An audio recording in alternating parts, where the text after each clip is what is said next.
Hey guys, Charles Calloway here, 15 on the scenes. As you guys know, financial advisors, small business owners and their employees, and I absolutely love to listen to, learn new stories of what's going on in the community. I love talking to small business owners. I think they are the heroes of the community, the small business owners.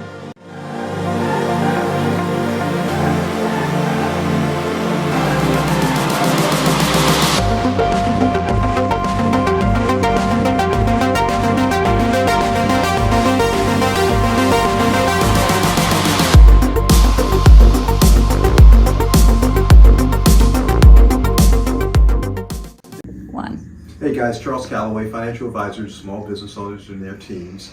Again, I'm sitting here with my friend Irene Brooks. Hey. Hey, so one of the things in our conversation I was really curious about listening to your story was you started back in your journey, and after you resolved things with your parents and you started to work for someone, getting back into social work, a large franchise. Yes. And I'm thinking, why not just stay there? Because they have a ton of resources. You don't have to think about business. You can just think about your craft. Right. Is there a story there? There is. Aside from being a glutton for punishment, right? A lot of people romanticize being an entrepreneur, running a business, right? Oh yeah. And then you get in the kitchen, you're like, what did I get myself into? Right, yeah. So I try to call it blissfully unaware. I love it. So it was great. Working for a national franchise was fantastic. I learned so much. I was surrounded by great people. I had any tool that I needed at my disposal. Right. I made a lot of money for the company and for myself. So that was a no-brainer. Right. But then one day, I got pulled into the office and got told that my commissions were too high, and that your commissions are too high. Yeah, and that my commission structure would have to change. I hear this so often. It's not just your W-2 employees. Right. These are people that are 1099 employees. Yes. So literally, if you do nothing, you get paid nothing in those scenarios. Right. But somehow the rationale with the traditional corporate structure as it is to say, you know what, if you're doing really well, that probably means we need to cut your territory, cut your contract, do something so that we.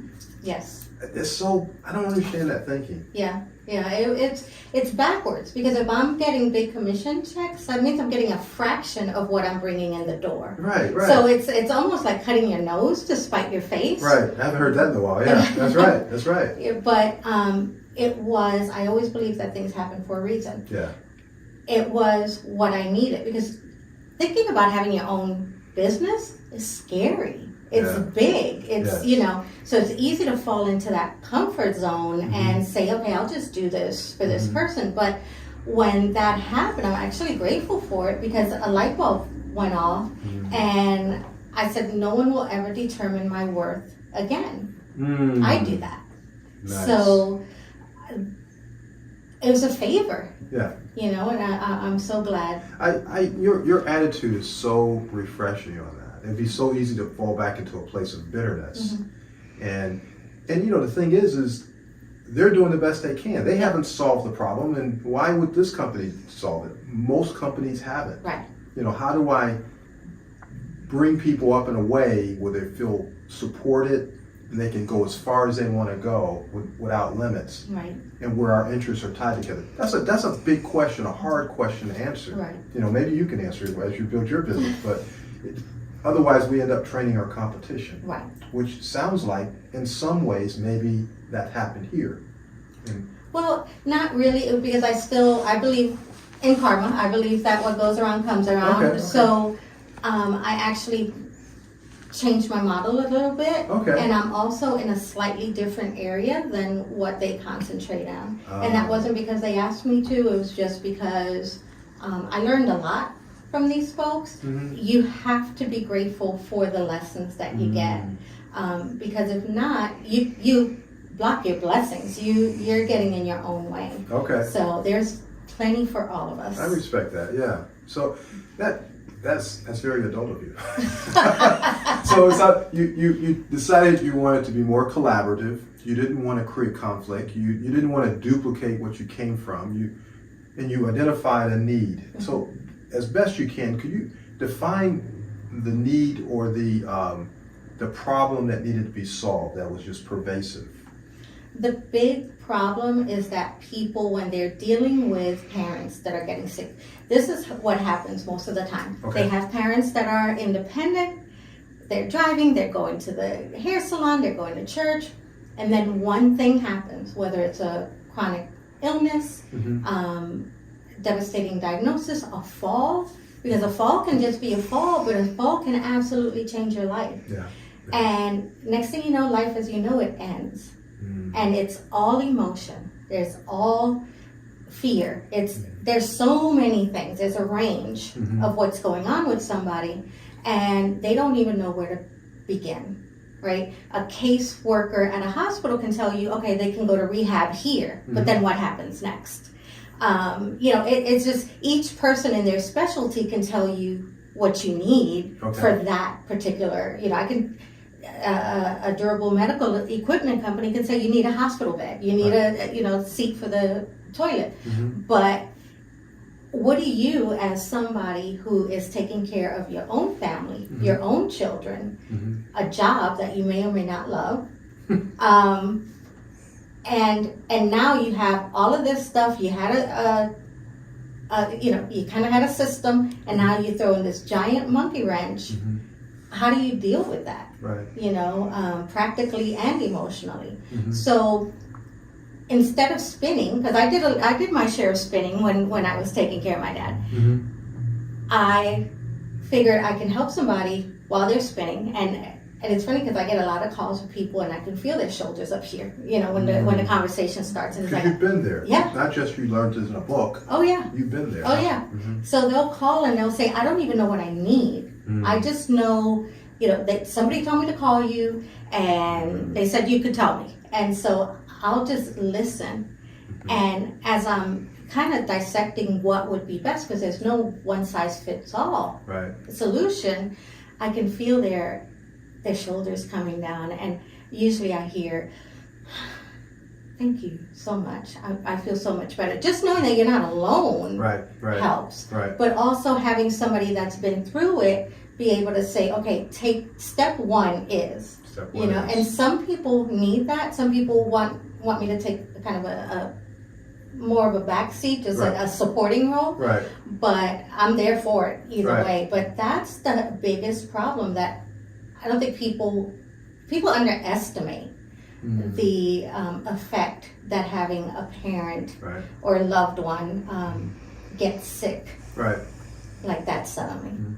So you're like a caring concierge.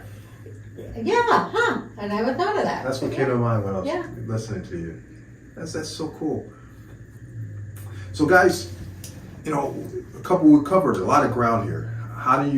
Why would you start your own business when you could just work for an established firm?